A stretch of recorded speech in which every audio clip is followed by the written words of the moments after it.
So what does Quore turning 10 mean to me? It's very humbling. I'm very proud of it.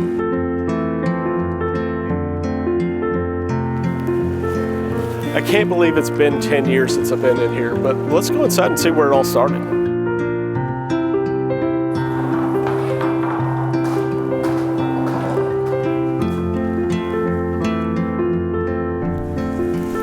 A lot of memories and a lot of time spent here. This is actually the bench and the stool. 10 years ago, I sat it when I created Quore. It was turned a little bit differently, but it's the exact same one. Yeah, so I actually met Scott working at a hotel. We both worked at the Courtyard here in Franklin. As he started to develop Quore, he was actually doing that on property with us as the guinea pigs. One of the things that inspired Quore was actually, it might be this cart, but actually I'm pretty sure it is this cart, because I hated taking this throughout the property. In a lot of ways, necessity is the mother of all inventions, and my necessity was to get rid of this and not have to take it with me. When he got his first account signed on, he came in, and I'll never forget the grin on his face that he had landed that deal. And he came in to put his notice in at the hotel. And at that point, I just looked at him and asked him who was going to answer his support phones. When I was hired, I was Quore's only salesperson. I would say the early days of Quore were very typical of a small software company.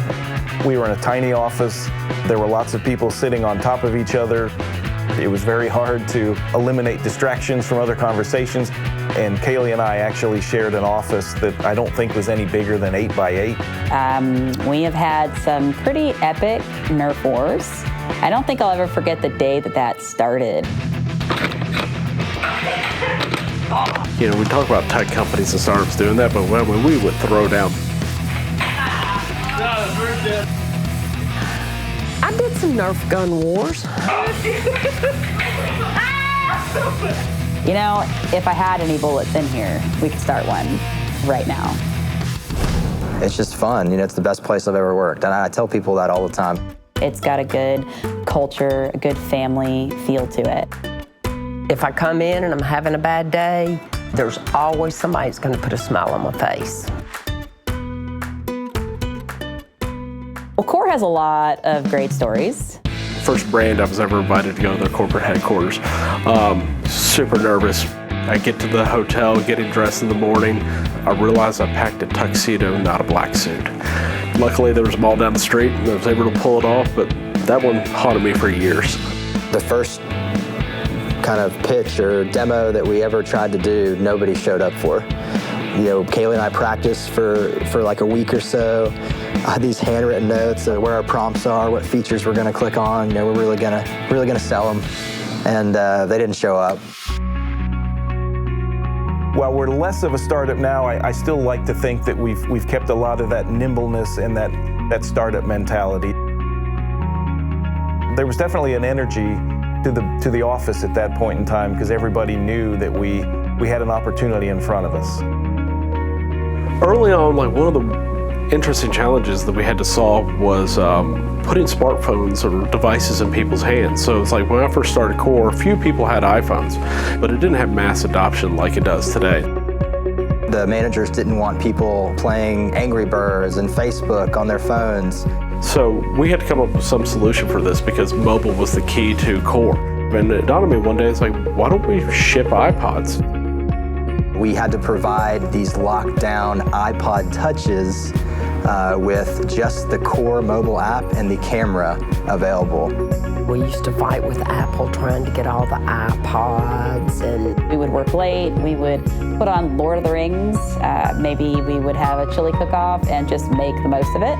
We had boxes stacked in our conference room from the floor to the ceiling.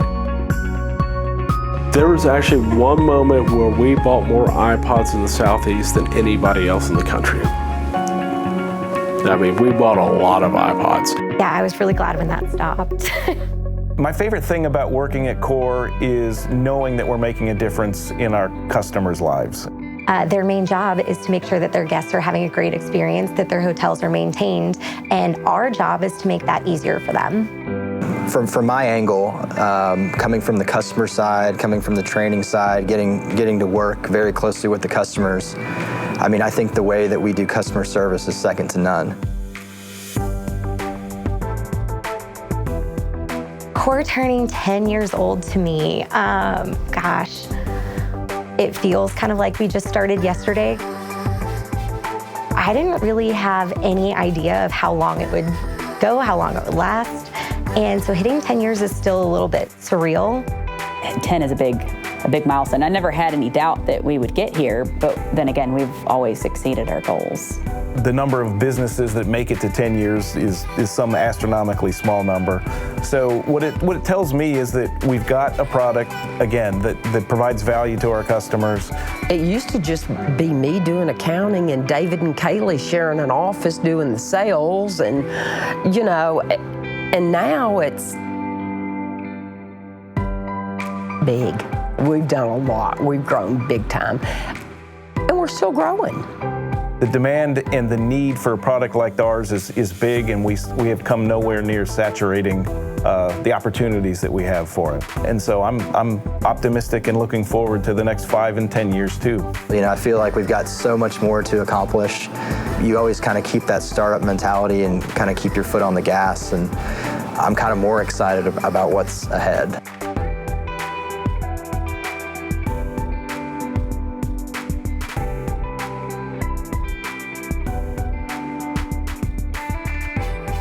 You know, one of the things I really love about our offices being here is that we overlook the hotels where it all started. And why that's such a great thing is because every day I come in, it reminds me about working at the hotels. And so in turn, I never forget where we came from and who we built our software for.